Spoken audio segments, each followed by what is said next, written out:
현실은 빛으로 된 홀로그램 인생 영화이다. 영화처럼 느껴지면 무의식에 억눌린 부정적 감정들이 풀려나면서 부정적 현실도 스스로 풀려난다.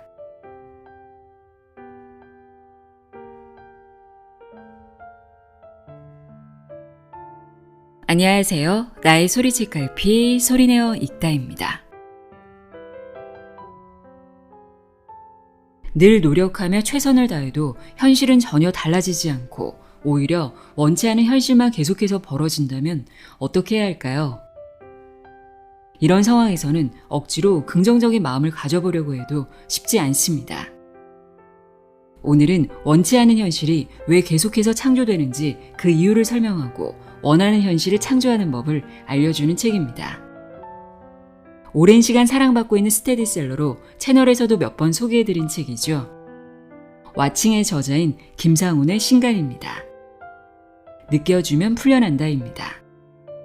저자 소개부터 읽어드릴게요. 김상훈.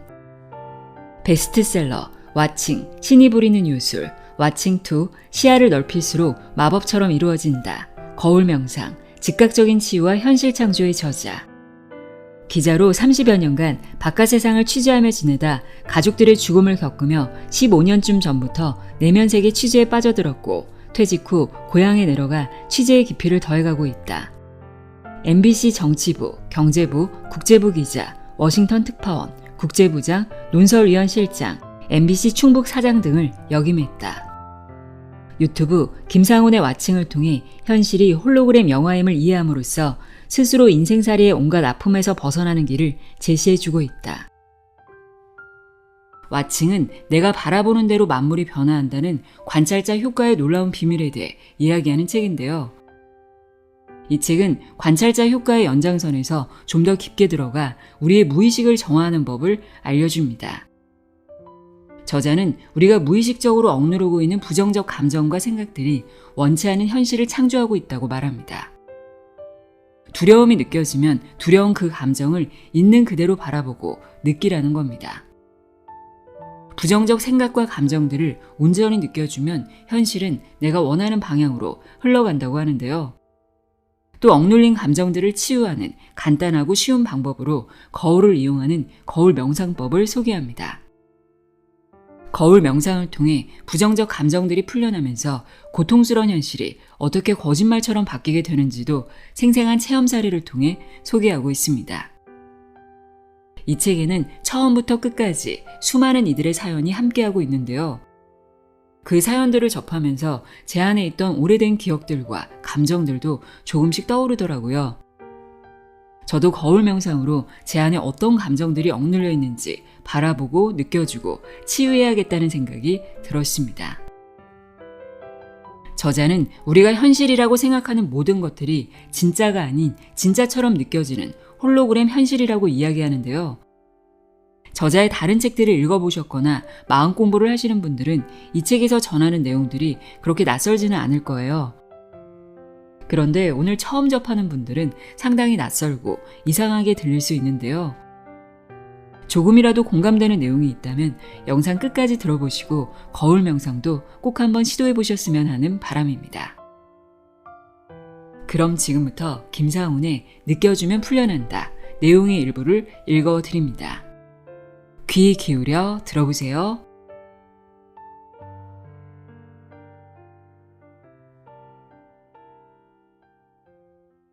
프롤로그. 홀로그램 현실의 비밀. 사람들은 왜 공포영화를 볼까? 영화가 가짜임을 알고 보기 때문이다. 가짜 영화를 볼 때 느끼는 공포도 역시 가짜이다. 공포가 가짜라는 걸 알고 느끼면 공포가 억눌리지 않는다. 그럼 공포를 느끼는 것도 재미있다. 어린이들은 왜 롤러코스터를 좋아할까? 롤러코스터가 안전하다는 걸 알고 타기 때문이다. 안전한 롤러코스터를 타고 느끼는 공포는 진짜일까? 그 공포 역시 가짜이다. 공포가 가짜라는 걸 알고 느끼기 때문에 공포도 오히려 즐거움이 된다. 현실은 가짜일까? 완벽한 가짜이다. 나는 그걸 어떻게 알았을까? 4년 전쯤 화장실 거울로 내 얼굴을 무심코 들여다보는데 돌연 내 얼굴 주위로 하얀 빛이 넓게 둘러싸이는 게 보였다. 생각이 사라진 상태로 바라보았기 때문이다.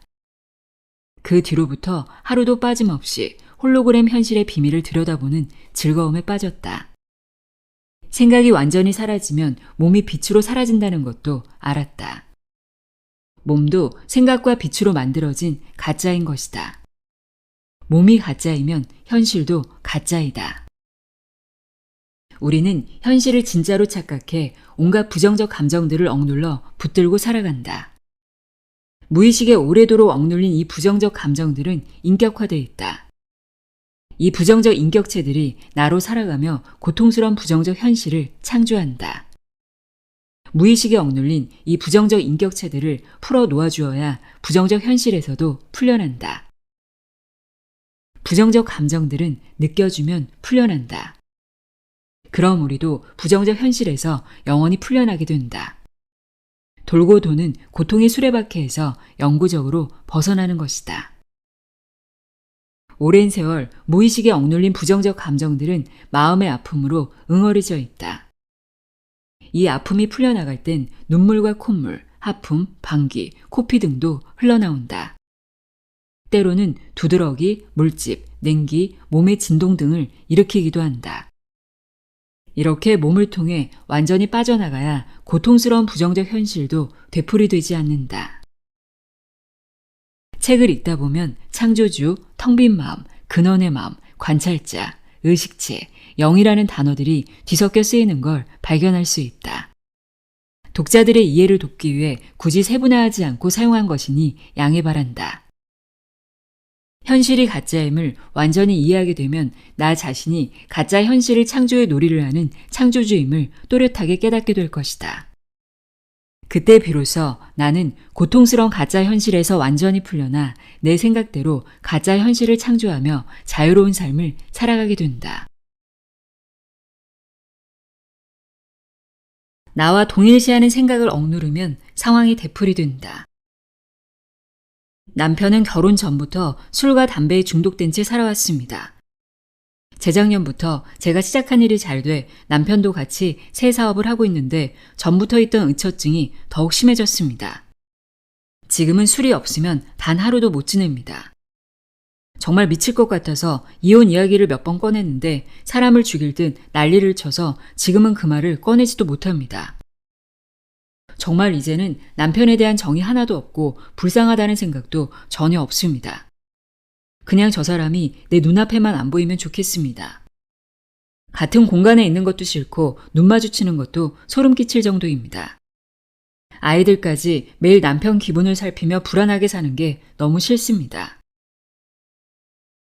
몸이 나라는 착각 속에 살아가면 남편과 나는 서로 분리된 존재이다.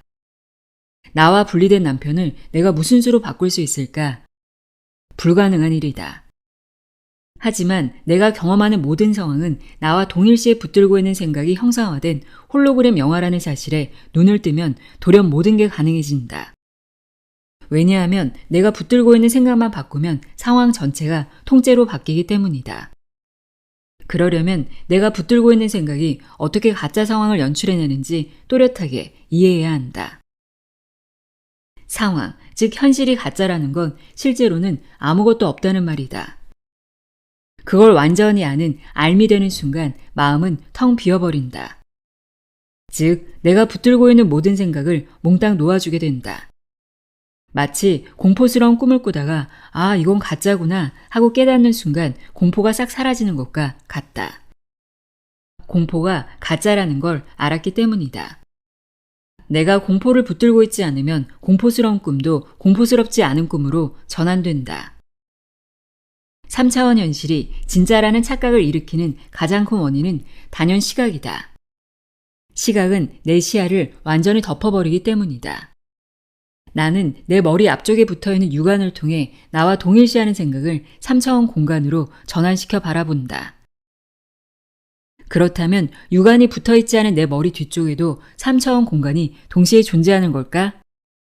생각은 육안을 통해서만 3차원 공간으로 전환된다. 자연히 육안이 없는 내 머리 뒤쪽엔 3차원 공간이 존재하지 않는다.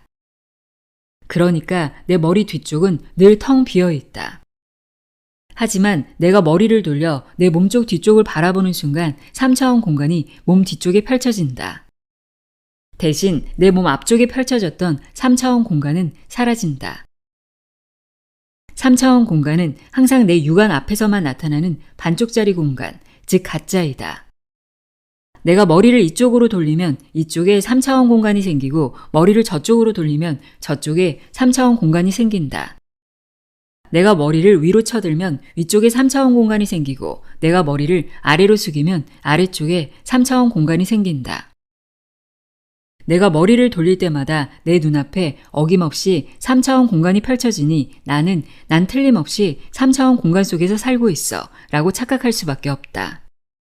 자연히 내 머리 뒤쪽에도 3차원 공간이 있으려니 착각하게 되는 것이다.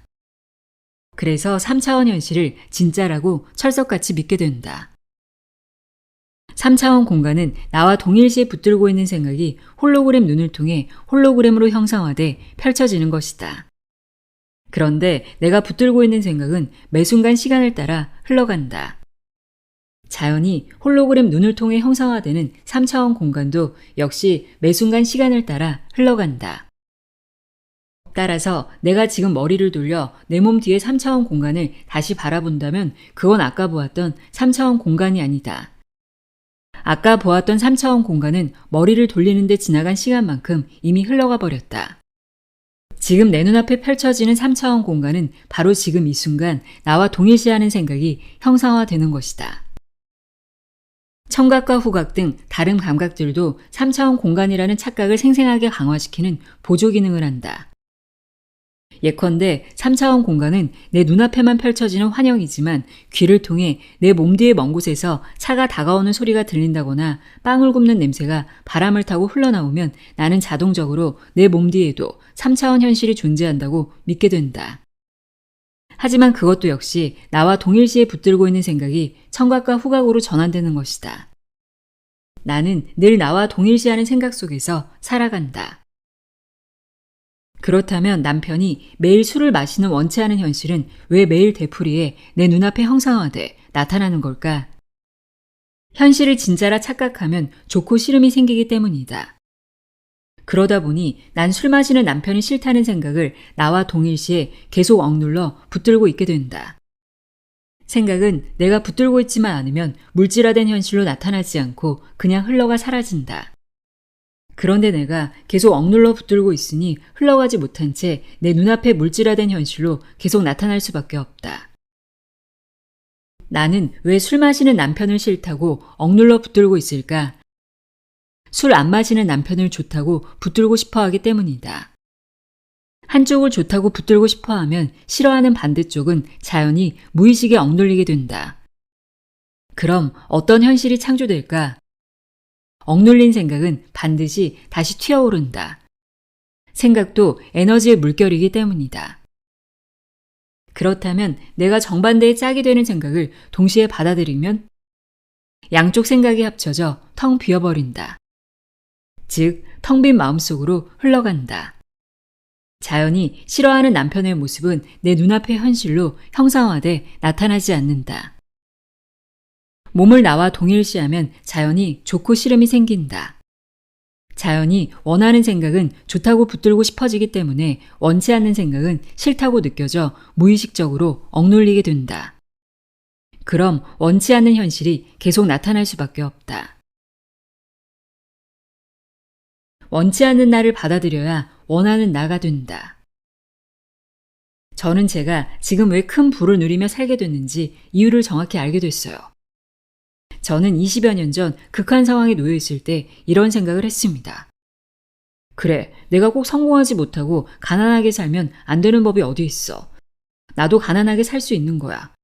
내가 이번 생에 이렇게 살 수 있다는 걸 받아들이고 지금의 내 상황 속에서 찾을 수 있는 아주 작은 행복을 찾아 감사함을 느끼며 살면 그게 행복이지. 그냥 살아있음에 감사하자. 이렇게 마음을 바꿔먹고는 가난함 속에서 그냥 잘 살았거든요. 나름 행복하게요. 그때부터 마음의 평화가 찾아왔고 모든 일이 뜻밖의 잘 풀려나가기 시작했고 현재 큰 부를 이루었어요. 지금도 그 부를 잃지 않을까 노심초사하는 마음이 하나도 없어요. 다 망한들 우리나라 복지 시스템이 밥은 안 굶긴다는 거. 1,000만 원 보증금에 월세 10만 원인 국민임대주택에 들어가면 비바람 다 피하고 같은 수준의 사람들끼리 이웃이 되어 스트레스 하나 없이 나름 도란도란 행복하게 산다는 걸 아니까요. 그래서 그런 건지 늘 뜻밖의 점점 더 잘 살게 되더라고요. 그때 제가 했던 생각. 나도 가난해도 돼. 가난한 나도 괜찮아. 사라지는 날까지 즐겁게 살지 뭐. 난 지금도 살아있잖아. 이 생각이 지금의 나를 이 자리까지 오게 한 근본임을 알고 있습니다. 난 가난하다는 생각은 난 부유하다는 생각과 짝이 되는 생각이다. 난 가난하다는 생각을 나와 동일시에 붙들고 있으면 가난한 현실이 내 눈앞에 펼쳐진다. 가난한 현실도 나를 지켜보는 창조주가 내 몸을 빌려 경험하는 놀이구나 하고 자각하고 살아가면 가난한 현실 속에서 올라오는 열등감이나 수치심 등 부정적 감정들을 기꺼이 느껴보게 된다. 창조주가 바로 나이기 때문이다. 그럼 부정적인 감정들이 사라지면서 가난한 현실은 아무 고통 없이 텅 빈 마음속으로 흘러가고 부유한 현실이 스스로 찾아온다. 왜 그럴까? 현실은 난 가난하다, 난 부유하다는 정반대의 짝이 되는 생각들이 번갈아가며 창조하는 환영이기 때문이다. 그래서 전자를 받아들이면 후자와 합쳐져 텅 비어버리면서 내가 원하는 후자로 전환된다. 창조주가 가난함도 경험해보고 부유함도 경험해보는 것이다. 하지만 눈에 보이는 현실을 진짜로 착각하면 난 부유하다는 생각이 창조하는 부를 좋다고 느껴 붙잡고 싶은 욕망, 즉 집착이 생긴다. 그럼 짝이 되는 난 가난하다는 생각을 나도 모르게 무의식에 억눌러버려 가난한 나가 돼버린다. 내 인생이 가난한 나로 고정돼 버리는 것이다.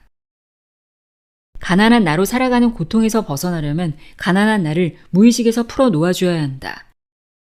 그러려면 가난한 나로 살아가는 열등감이나 두려움을 완전히 느껴주어야 한다. 그런 감정들을 느껴주지 않고 무의식에 억눌러버려 가난한 나가 생겼기 때문이다. 가난한 나의 열등감을 느껴주면 열등감이 풀려나면서 가난한 나도 풀려난다. 동시에 짝이 되는 부유한 나와 합쳐져 텅 빈 하나의 마음속으로 돌아간다. 텅 빈 마음은 어떤 현실을 창조하며 살아갈까? 나의 지금 상황에 가장 맞는 현실, 즉 내가 원하는 부유한 현실을 창조하며 살아간다. 마음이 늘 텅 비어 있으면 어떤 생각이든 나와 동일시에 원하는 현실을 마음대로 창조할 수 있다. 텅 빈 마음인 창조주가 전지전능한 것은 어떤 생각도 붙들고 있지 않기 때문이다. 자연히 모든 생각을 자유로이 사용할 수 있다. 홀로그램 현실은 어떻게 창조되는 걸까? 왜 나는 나와 동일시하는 생각대로 움직일까? 내가 이쪽으로 가야지 하는 생각을 나와 동일시에 붙들고 있으면 나는 이쪽으로 가게 된다. 그 생각을 내려놓고 저쪽으로 가야지 하는 생각을 붙들고 있으면 나는 저쪽으로 가게 된다. 난 계단에 올라간다는 생각을 붙들고 있는 동안 나는 계단에 올라간다. 그 생각을 내려놓고 엘리베이터를 타야지 하는 생각을 붙들고 있으면 나는 엘리베이터를 타게 된다. 그렇다면 내가 이미 붙들고 있는 생각에 또 다른 생각들을 추가로 붙들고 있으면 어떻게 될까? 예컨대 난 밥을 먹는다는 생각을 붙들고 있으면서 동시에 TV를 봐야지 라는 생각을 추가로 또 붙들면 나는 밥을 먹으면서 동시에 TV도 보게 된다. 이 생각들을 붙든 채 선풍기를 틀어야지 하는 생각을 또 추가로 붙들면 나는 밥을 먹으면서 동시에 TV도 보고 선풍기도 틀어놓게 된다. 또 난 걷는다 라는 생각을 붙들고 있으면 나는 걷는다. 여기에다 난 아이스크림을 먹는다는 생각을 추가로 또 붙들면 나는 걸으면서 아이스크림도 먹는다. 여기에다 난 콧노래를 부른다는 생각을 또 추가로 붙들면 나는 걸으면서 아이스크림도 먹으면서 콧노래도 부른다. 이처럼 나는 늘 나와 동일시하는 생각대로 움직인다. 그렇다면 나는 누구일까? 나와 동일시에 붙들고 있는 생각대로 움직이는 헛개비가 나일까? 난 교사다 라는 생각을 붙들고 살아가면 나는 교사로 살아간다. 여기에다 난 아내다 라는 생각을 추가로 또 붙들고 살아가면 나는 교사이면서 동시에 아내로도 살아간다. 여기에다 난 엄마다 라는 생각, 난 며느리다 라는 생각까지 또 추가로 붙들고 살아가면 나는 교사이면서 동시에 아내이면서 엄마이면서 며느리로 살아간다. 만일 내가 중간에 너무 힘들어 난 교사다 라는 생각을 놓아주면 교사로 살아가는 나는 내 인생에서 빠져버린다. 그렇다면 느낌을 가진 생각, 즉 감정들은 어떨까? 내가 난 화난다는 생각을 나와 동일시에 붙들고 있으면 나는 정말 화가 난다. 난 우울하다는 생각을 붙들고 살아가면 난 정말 우울하게 살아간다. 난 무능하다는 생각을 붙들고 살아가면 나는 정말 무능한 사람으로 살아간다. 난 가난하다는 생각을 붙들고 살아가면 난 정말 가난하게 살아간다. 그렇다면 나와 동일시에 붙들고 있는 모든 생각을 몽땅 놓아주면 어떻게 될까? 아내라는 생각도, 엄마라는 생각도, 며느리라는 생각도, 화난다는 생각도, 무능하다는 생각도, 가난하다는 생각도 몽땅 놓아주면 나는 텅 비어버린다. 텅 빈 마음만 남는다. 텅 빈 마음은 어떤 생각도 붙들고 있지 않은 창조주의다. 어떤 생각도 붙들고 있지 않기 때문에 모든 생각을 자유자재로 붙들어 모든 걸 창조할 수 있다. 그래서 전지전능하다. 그게 바로 진짜 나이다. 그래서 생각은 필요할 때 사용하고 나면 얼른 놓아줘야 한다. 사용하고 나서도 계속 나와 동일시에 붙들고 있으면 그 생각이 계속 눈앞의 현실로 펼쳐진다. 예컨대 난 두렵다는 생각을 계속 붙들고 있으면 내가 정말 두려움에 떠는 현실이 계속 펼쳐진다. 생각을 계속 붙들고 살아가면 작은 일에도 불쑥불쑥 화가 난다. 예컨대 내가 연인에게 카톡을 보냈는데 며칠간 아무 답변도 돌아오지 않고 있다면 나는 화가 난다. 왜 화가 날까? 내가 연인에게 문자를 보냈다는 생각을 나와 동일시에 계속 붙들고 있기 때문이다. 그럼 연인한테 답신이 올 거야 라는 생각도 역시 나와 동일시에 계속 붙들고 있게 된다. 그래서 연인이 그 생각대로 행동하지 않으면 화가 난다. 나는 연인 때문에 화나는 걸까? 아니다. 내가 이미 사용한 생각들을 나와 동일시에 계속 붙들고 있기 때문에 화가 나는 것이다. 만일 내가 호감이 가는 이성에게 용기를 내 우리 커피 한잔 하실래요? 하고 물었는데 거절당한다면 엄청난 수치심이 올라온다. 우리 커피 한잔 하실래요? 라는 생각을 나와 동일시에 계속 붙들고 있기 때문이다. 그럼 내 존재가 거절당했다고 느끼게 된다. 사실은 내가 거절당한 게 아니다. 내가 붙들고 있는 생각을 거절당한 것이다. 생각을 나로 착각해 계속 붙들고 있지만 않으면 나는 늘 텅 빈 마음으로 살아간다. 내 마음이 텅 비어 있으면 나는 어떤 생각이든 맘대로 붙들어 원하는 현실을 자유로이 창조할 수 있다.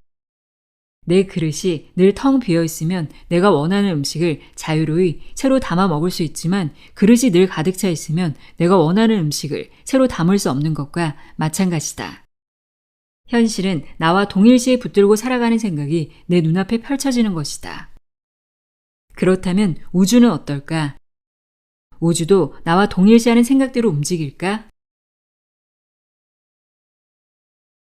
나는 왜 평생 을로 살아가야 하는 걸까? 저는 직장에서 항상 을로 살아왔습니다. 한 직장에서 갑의 위치에 있는 윗사람에게 부당하게 시달리다 못해 직장을 옮겨도 거기서 또 부당한 일을 당합니다. 한 가지 분명한 건 제게 어떤 큰 잘못이 있는 게 아니라는 겁니다.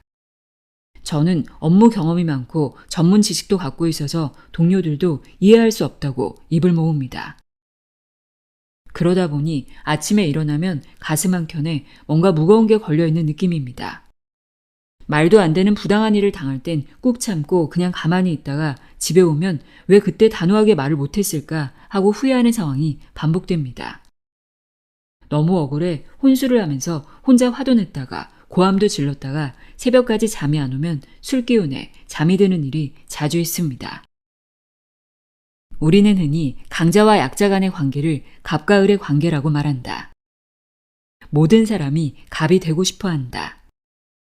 갑이 되면 남이 시키는 대로 하지 않아도 되고 내 생각대로 할 수 있으니 자유로움과 우월감을 느끼며 어깨를 쭉 펴고 살 수 있다. 만일 내가 지금의 직장이나 학교 혹은 집에서 을로 살아가고 있다면 나는 을로 살아가는 지금의 내가 싫다. 나와 동일시에 살아가는 을로 사는 나는 내가 원치 않는 나이다. 갑이 시키는 대로 해야 하고 때로는 누가 봐도 내게 아무 잘못이 없는데 부당한 대우까지 견뎌내야 한다. 그럴 때마다 억울하고 무시당하는 기분이다. 열등감과 수치심이 올라온다. 그래서 나는 갑으로 사는 나가 되고 싶어 한다. 하지만 내가 아무리 갑으로 살려고 애를 써도 현실은 바뀌지 않는다. 나는 왜 갑으로 사는 나가 되지 못하는 걸까? 나는 지금 이미 을로 사는 나로 살아가고 있기 때문이다. 내 몸은 하나인데 이미 을로 살아가면서 동시에 갑으로도 살아갈 수는 없는 것이다. 나를 두 쪽으로 쪼개 붙들고 있으니 현실이 움직이지 않는다. 그런데 나는 왜 을로 사는 나가 돼버렸을까? 을로 사는 나를 나 스스로 무의식에 억눌러버려 붙들고 있기 때문이다. 무의식은 내가 의식하지 못하는 영역이다. 그래서 나 자신을 무의식에 억눌러버리면 나는 무의식의 지배를 받으며 살게 된다. 즉, 나도 모르게 무의식 속에서 을로 사는 나로 고정된 삶을 살아간다. 그렇다면 나는 언제부터 을로 사는 나를 무의식에 억눌러 놓고 그 속에 갇혀 살아온 걸까? 저는 어릴 때 무서운 아버지 밑에서 맞고 자랐습니다. 아버지는 공포의 대상이었고 아버지의 말은 곧 법이었습니다. 이 세상에서 아버지가 제일 싫었습니다. 하지만 사람들한테서는 참 착하다는 말을 많이 듣고 자랐습니다. 초등학교 다닐 땐 이상하게도 전 가만히 있는데 친구들이 절 놀이개로 생각했는지 가만히 있는 저를 놀리고 괴롭혀서 도무지 이해할 수 없었고 친구들을 죽여버리고 싶은 생각이 수도 없이 들었지만 매번 참고 지냈습니다. 아버지는 갑이었고 나는 을이었다. 난 을로 산다는 생각이 끔찍하게 싫었지만 아무에게도 털어놓을 수 없었다. 수치심과 열등감 때문이었다. 그래서 그 생각을 무의식에 억눌러버려 나도 모르게 을로 사는 나가 돼버렸다. 내 인생을 되돌아보면 나는 정말 평생 을로 사는 나로 살아왔다. 초등학교 시절엔 친구들이 갑 역할을 하고 나는 을 노릇을 했다. 직장에서는 윗사람들이 갑 역할을 하고 나는 을 노릇을 했다. 직장을 바꿔도 갑을 관계를 벗어날 수 없었다. 그럼 앞으로는 어떨까? 앞으로도 나는 을 노릇을 하며 살아가야 한다. 이처럼 나 스스로 을로 사는 나를 무의식에 억눌러 붙들고 있으면 내 인생은 을로 사는 나로 묶여버린다. 그럼 열등감과 수치심이 끊임없이 올라와 고통스럽기 때문에 내 마음속에서는 늘 나도 갑으로 살고 싶어 라는 목소리가 흘러나온다. 하지만 이를 부정하는 목소리, 즉 넌 안 돼, 넌 아무리 노력해도 안 돼 라는 정반대의 부정적 목소리도 동시에 흘러나와 내 소망을 꺾어버린다. 이렇게 부정적인 목소리를 내는 존재가 내 통제를 벗어난 무의식에 억눌려 있으면 내가 아무리 애를 써도 나는 내 소망대로 살 수 없다. 을로 사는 나를 누가 무의식에 억눌러 놓았는가? 바로 나 자신이다. 인생살이의 모든 고통은 나 자신이 생각으로 현실을 창조하는 권능을 갖고 있다는 근원적 진실을 망각하기 때문에 자초하는 것이다. 너희는 모두 신이다. 모든 사람이 부처이다. 라는 성경이나 경전들에 있는 말들은 그냥 나온 걸까? 창조주 차원의 나이든 영 차원의 나이든 무의식 차원의 나이든 어떤 차원의 나이든 나와 동일시에 붙들고 있는 모든 생각은 무조건 내 눈앞에 현실로 펼쳐진다. 난 TV를 본다는 생각을 붙들고 있으면 나는 정말 TV를 보게 된다. 난 밖에 나간다는 생각을 붙들고 있으면 나는 정말 밖에 나가게 된다. 난 가난하다는 생각을 붙들고 있으면 나는 정말 가난하게 살아간다. 난 을로 사는 게 싫다는 생각을 붙들고 있으면 나는 정말 을로 사는 걸 싫어하는 나로 살아가게 된다.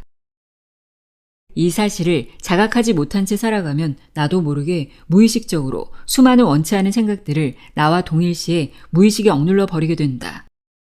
그럼 나는 그 생각들을 무의식적으로 붙들고 있게 된다. 그래서 수많은 원치 않은 나들이 창조되고 이렇게 창조된 원치 않은 나들이 내가 원치 않은 현실을 창조한다. 인생살이가 고통의 바다인 근원적인 원인은 바로 나 자신이 생각으로 현실을 창조하는 창조주라는 진실을 망각하기 때문이다. 나 자신이 창조주라고? 감히 그런 교만한 생각을 하다니. 이렇게 펄쩍 뛸지도 모른다. 하지만 누가 정말 교만한 걸까? 나 자신이 무조건적인 사랑인 창조주와 하나임을 깨닫고 창조주인 텅 빈 마음속에서 떠오르는 생각들을 있는 그대로 받아들여 무조건적인 사랑 속에서 자유롭게 살아가는 게 교만함일까? 아니면 텅 빈 마음속에서 떠오르는 생각들을 내 멋대로 좋다 싫다, 착하다 약하다, 옳다 그르다로 분류해 무의식에 억눌러 놓아 고통스러운 현실을 창조해내는 게 교만함일까? 나 스스로 무한한 사랑의 바다를 고통의 바다로 전락시키는 무지함이 교만함을 넘은 창조주에 대한 근원적인 죄악이다. 나만 고통에 빠뜨리는 게 아니라 내가 사는 세상을 함께 고통에 빠뜨려 대물림시킨다. 이것이 이른바 원죄, 카르마, 업장이다. 가짜구나 하는 순간 텅 비어버린다. 현실이 가짜임을 알고 느껴주면 쉬워진다. 나는 매 순간 오감의 공간 속에서 살아간다. 즉, 내가 붙들고 있는 생각 속에서 살아간다. 모든 사람이 각기 자신이 붙들고 있는 생각이 펼쳐내는 오감의 공간 속에서 살아간다. 육안의 시야를 넓혀 사물들을 품고 있는 오감의 공간 전체를 통째로 바라보면 내 몸도 그 공간 속의 한 사물임을 알게 된다. 그럼 나는 공간 전체를 마음의 눈으로 바라보는 텅 빈 마음인 창조주의자 관찰자가 된다. 그게 진실이다. 육안은 사물들만 골라서 바라보고 마음의 눈은 사물들을 품은 공간 전체를 바라본다. 공간 전체를 바라보면 어떻게 보일까? 오감의 공간은 내 생각이 펼쳐내는 평면 이미지로 보인다. 그래서 사진기로 찍으면 늘 평면 이미지로 나오는 것이다. 육안으로 사물들만 골라서 바라보며 살아가는 건 몸으로 된 가짜 나이다. 조상들은 대대로 몸으로 된 나로 살아왔다. 그래서 마음의 눈으로 오감의 공간 전체를 객관적으로 바라보는데 익숙해지려면 수십 년 혹은 평생이 걸릴 수도 있다. 평생 걸려도 안 되는 경우가 많다. 그렇다면 더 쉽고 빠른 방법이 없을까? 거울을 이용하면 오감의 공간 전체를 객관적으로 바라볼 수 있다. 그럼 오감의 공간은 생각과 빛으로 창조되는 홀로그램 환영임이 드러난다. 내 몸도 환영이다. 즉, 오감의 공간 전체가 가짜라는 게 들통나는 것이다. 그럼 내 마음은 텅 비어버린다. 꿈이 가짜라는 걸 아는 순간 텅 비어버리는 것과 마찬가지다. 그러면서 텅 빈 마음의 스크린 위에 텅 빈 마음이 아닌 억눌린 부정적 상황이나 억눌린 부정적 감정들이 스스로 떠오르게 된다. 내가 할 일은 이렇게 떠오르는 이 부정적 감정들을 느껴주기만 하면 된다. 그럼 부정적 감정들이 풀리면서 부정적 현실도 스스로 풀리게 된다. 즉, 텅 빈 마음이 되면 현실의 모든 문제가 스스로 해결된다. 이것이 바로 거울 명상이다. 지난 수천 년간 빚어내어 온 진공묘유, 무의이화의 기적 같은 일이 너무나 간단한 방법으로 일어나는 것이다. 거울을 이용하면 누구나 이를 직접 확인하며 응어리진 부정적 감정들을 풀어주고 오랜 고통에서 벗어날 수 있다. 설사 즉각되지 않더라도 조급함을 내려놓고 꾸준히 하기만 하면 된다. 하면 할수록 점점 텅 빈 마음으로 돌아간다. 거울을 이용해 현실이 가짜임을 확인하는 방법. 육안은 내 머리 앞에만 붙어 있다. 나는 육안을 통해 내 머리 앞의 3차원 오감의 공간을 바라본다. 그렇다면 육안이 붙어있지 않은 내 머리 뒤에도 3차원 공간이 동시에 존재할까? 아니면 3차원 공간은 내 머리 앞에만 존재하는 가짜, 즉 허상일까? 나는 지금 거울 앞에 앉아 있다. 내 몸 앞에도 벽이 있고 내 몸 뒤에도 벽이 있다. 내 몸은 벽과 벽 사이에 놓인 3차원 입체로 존재한다. 이것이 사물들만 골라서 바라보는 육안이 인식하는 오감의 공간이다. 이 오감의 공간 전체를 통째로 바라보면 어떻게 될까? 방법은 이렇다. 1. 시야를 넓혀 내 몸 앞의 모든 사물을 품고 있는 공간 전체를 편안한 마음으로 바라본다. 2. 거울을 이용해 내 몸 뒤의 모든 사물을 품고 있는 공간 전체도 동시에 바라본다. 3. 내 몸 앞뒤의 모든 사물을 품고 있는 앞뒤 공간 전체를 동시에 바라본다. 쉽게 말해 내 시야에 들어오는 모든 걸 동시에 한꺼번에 바라본다. 앞뒤 공간 전체가 한 장의 평면 이미지로 보이는지 살펴보라. 4. 내 몸 등 방 안의 모든 사물을 품고 있는 오감의 공간 전체가 한 장의 평면 이미지로 보인다. 내 몸 앞뒤의 두 벽 사이엔 거리가 없다. 두 벽면 사이의 내 몸도 두 벽면처럼 평면 이미지의 일부임이 드러난다. 내 몸은 실제로는 존재하지 않는 평면의 홀로그램 이미지인 것이다. 이 사실을 아는 순간 나는 이 한 장의 평면 이미지를 바라보는 관찰자로 돌아간다. 만일 이해가 잘 되지 않는다면 좀 더 자세히 살펴보자. 거울 앞에 가만히 앉아 육안의 힘을 완전히 빼고 시야를 최대한 넓혀 내 몸 앞의 모든 사물을 품고 있는 공간 전체를 바라본다. 이번엔 거울을 이용해 내 몸 뒤쪽의 모든 사물을 품고 있는 공간 전체도 동시에 바라본다. 그럼 나는 내 몸 앞뒤의 공간 전체를 동시에 바라보게 된다. 내 몸 앞의 벽과 내 몸 뒤의 벽 사이에 거리가 존재하는지 가만히 살펴보라. 놀랍게도 두 벽은 서로 붙어있는 한 장의 이미지로 보인다. 두 벽 사이엔 거리가 존재하지 않는다. 그렇다면 두 벽면 사이에 있는 내 몸은 어디로 사라진 것인가? 내 몸도 역시 평면의 이미지로 사라졌다. 방 안 전체가 한 장의 평면 이미지로 보인다. 오감의 공간은 한 장의 평면 이미지이고 내 몸도 그 평면 이미지의 일부이다. 나는 사라진다.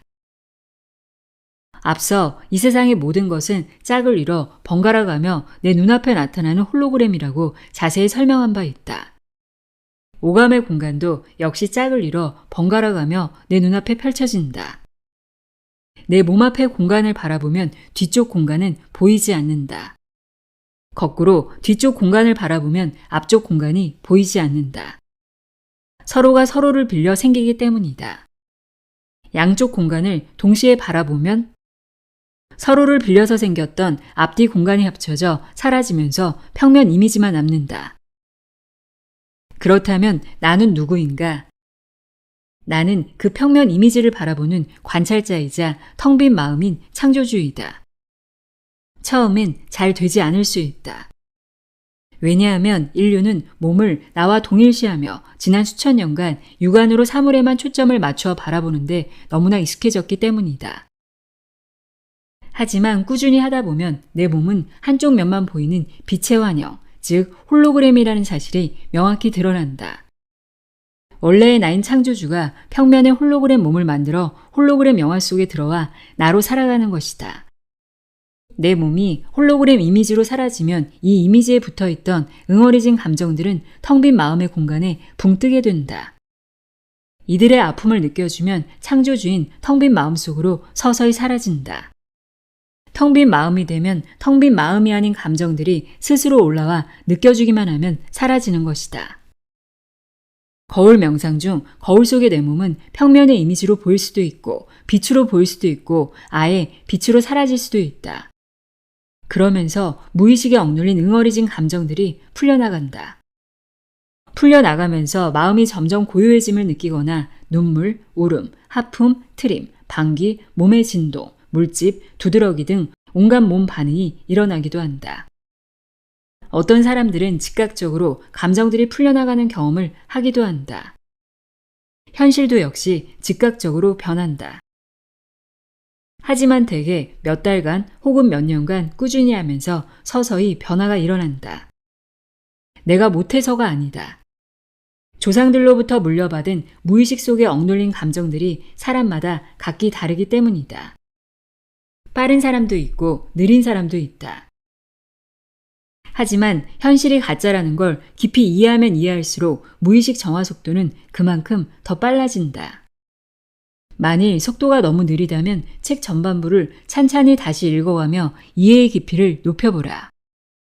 이해가 깊어질수록 현실이 가짜라는 걸 완전히 아는 함, 즉 텅 빈 마음이 된다. 거울 명상 중 일어나는 몸의 반응도 천차만별이다. 어떤 사람은 그냥 마음이 고요해지면서 서서히 정화되는가 하면 어떤 사람은 격렬한 몸의 진동을 경험하기도 한다. 이 간단한 방법을 통해 지난 수천 년간 대대로 억눌려온 모든 응어리진 부정적 감정을 털어내고 고통스러운 인생의 수레바퀴에서 마침내 영원히 풀려나 원래의 나인 창조주의자 텅 빈 무한한 마음으로 돌아가기를 진심으로 바란다. 억눌린 감정을 완전히 느껴줘야 현실이 바뀐다. 작년 말부터 지금까지 엄마가 4차례 입원을 하시고 그동안 근처에 사는 제가 매일 5-6번씩 오가며 식사와 약 등을 챙겨드리고 있습니다. 저는 작년에 실직을 해서 올해엔 자격증을 따서 취직하려 했었는데 엄마의 병간호하랴, 코로나로 집에 있는 아이들을 돌보랴, 몸도 마음도 지쳐가고 있었습니다. 그러면서 내가 왜 이런 고달픈 현실을 벗어나지 못하는지 그 원인이 너무나 궁금했습니다. 그러던 중 입원 중인 엄마에게 필요한 물건들을 챙기러 새벽에 엄마 집에 들렀을 때 거울 명상을 할 조용한 시간이 생겼습니다. 처음에는 무슨 말로 어떻게 시작해야 할지 몰라 제가 그동안 어떻게 살아왔는지만을 털어놓았습니다. 난 고생만 하시는 부모님이 행복하기만을 바랐어. 난 내 삶을 엄마에게 바쳤다 싶을 정도로 엄마를 위해 살아왔어. 난 부모님께 경제적인 도움을 드리고 싶어 학교 진학도 포기한 채 취직해서 돈을 벌었어. 난 내가 뭘 원하는지도 모른 채 살아왔어. 엄마가 항상 오빠만을 밀어주는 게 원망스러웠지만 꾹 참고 살아왔어. 이렇게 앵무새처럼 나 자신에게 난 정말 열심히 살아왔어 라는 말을 반복했습니다. 그런 말을 되풀이하는 내 모습을 거울 속에서 물끄러미 들여다보노라니 저도 모르게 제 입에서 이런 말이 흘러나왔습니다. 그 희생 그만 강요해. 그 희생 그만 강요해. 그 순간 눈물이 왈칵 쏟아져 나왔습니다.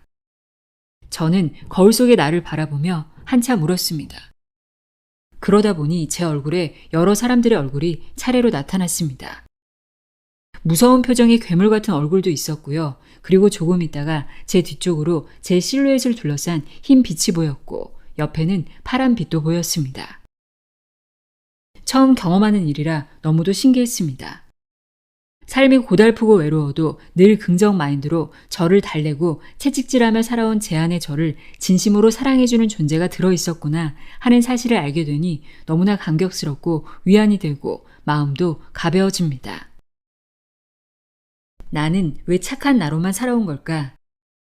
엄마한테 사랑받기 위해서다. 오빠만 밀어주는 엄마가 원망스럽고 미웠지만 그 감정들을 엄마한테 털어놓으면 엄마한테 미움받을까봐 너무나 두려웠던 것이다. 엄마를 원망하고 미워하는 건 나쁜 나라고 자꾸만 짓눌러버리니 나쁜 나가 괴물이 돼버렸다. 괴물이 된 무의식 속의 나쁜 나는 점점 더 나쁜 현실을 창조해낸다. 엄마는 4차례나 입원을 하고 실직한 나는 병간호를 도맡아 해야 하고 아이들과 씨름해야 하는 원망스러운 현실이 눈앞에 끊임없이 펼쳐진다. 이 원망스러운 현실은 누가 창조한 것인가? 바로 나 자신이 창조한 것이다. 착한 나로 살아가기 위해 짝이 되는 나쁜 나를 자꾸 억눌러버리니 괴물이 된 나쁜 나가 이래도 날 인정해주지 않을래? 라고 소리치며 나쁜 현실을 자꾸만 창조해내고 있는 것이다. 내가 무의식에 억눌러 놓은 나쁜 나도 원래의 나인 창조주의 현현이기 때문에 나쁜 나가 자신과 동일시하는 모든 생각도 무조건 현실화된다는 사실을 망각하지 말아야 한다. 창조주 차원의 나이건 0차원의 나이건 무의식 차원의 나이건 모든 차원의 나들은 창조 능력을 갖는다.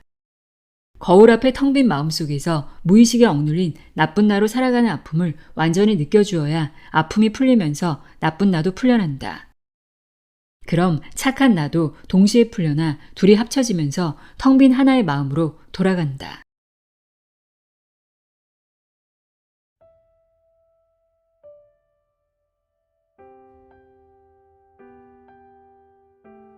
김상훈의 느껴주면 풀려난다 읽어드렸습니다. 솔직히 이 책을 다 읽고도 현실이 가짜라는 것, 나라고 생각하는 모든 것들을 몽땅 놓아주면 나는 텅 비어버린다는 것, 텅 빈 마음만 남는다는 것이 아직 경험해보지 못해서 그런지 완전히 와닿지는 않는데요. 한 가지 확실한 것은 순간순간 떠오르는 모든 부정적인 감정들은 알아차리고 느껴주면 금세 사라진다는 것입니다. 내가 나의 감정을 있는 그대로 바라봐주는 것만으로도 마음이 고요해지더라고요. 내 안에 있는 모든 감정들, 책 제목처럼 느껴주면 풀려난다는 것 기억하시길 바랍니다. 오늘도 함께 해주셔서 고맙습니다.